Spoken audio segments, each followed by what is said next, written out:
그래, 그분이 원고 되실 수 있지. 원고 적격 인정돼.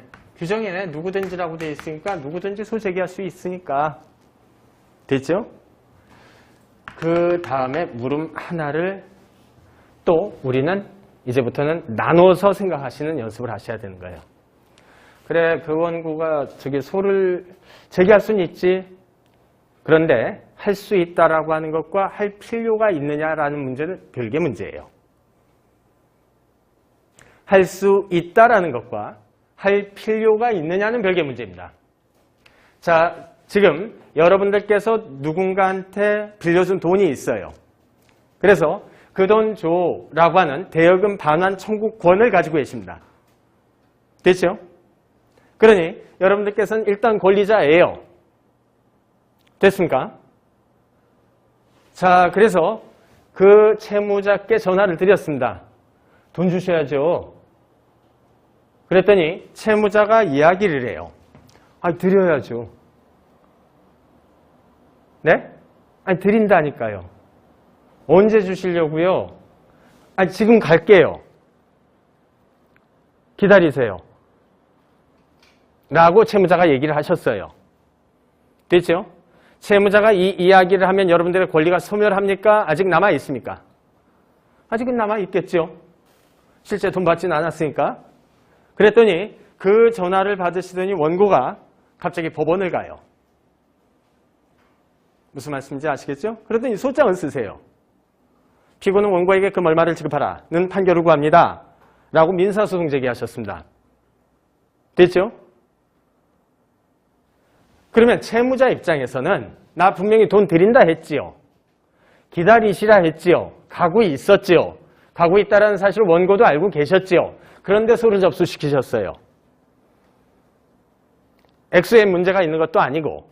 그렇다면 나에게 권리는 있으나 내가 굳이 소를 제기할 필요는 없었던 거예요. 됐죠? 그래서 이번엔 원고 적격이 있다, 즉 법률상 보호이익이 있는 자이다. 그런데 굳이 소를 제기할 필요가 있느냐 여부는 별개로 따질 수밖에 없는 거예요. 됐죠?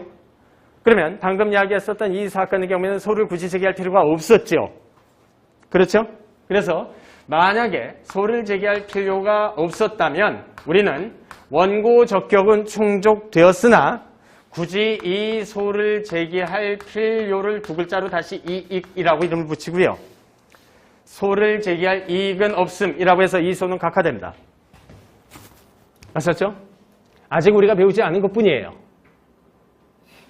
자, 그래서 이 사건의 경우에 이미 앞선 징계 처분에 대해서 패소 판결을 받았다라고 해서 누구든지라고 해서 원고 적격이 있는 자의 정보 공개 청구가 있었을 때 그때 정보 공개 거부 처분에 대한 소를 만약에 제기한다면 이 소를 제기할 필요가 있느냐 없느냐라고 하는 소의 이익 문제와 관련된 판례예요.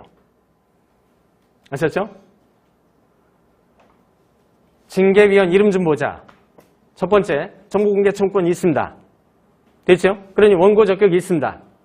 됐죠? 자, 그래서 이제 남은 것은 소의 이익 판단이에요. 그런데 원고 소를 굳이 제기하실 필요가 있으셨겠습니까? 왜요? 있지요? 아니요. 앞서서 지셨잖아요. 징계처분 취소송에서. 징계처분 취소송에서 지셨으면서 뭐 징계위원회 위원들 이름 하셔서 뭐 하시려고요? 이렇게 피고 측이 주장한 거예요. 됐죠?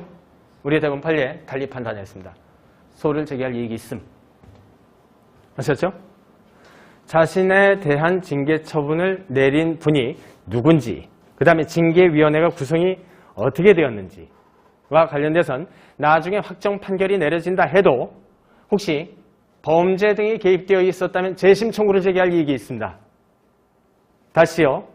통상적인 상소는 판결이 확정되면 제기하지 못하지만 아무리 판결이 확정되었다라고 해도 여러분들 재심소라고 하는 것은 들어보셨지요? 재심의 소라고 하는, 재심이라고 하는 두 글자는 들어보셨죠? 재심은 굳어진 확정 판결을 깨뜨리는 소입니다. 아셨죠?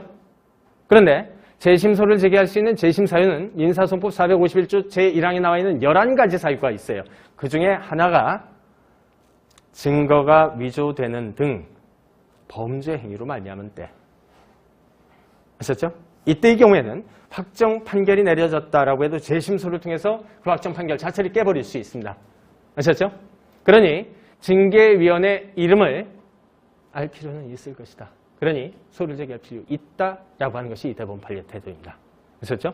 자, 체크해 두시고 잠시 쉬었다 들어갑니다.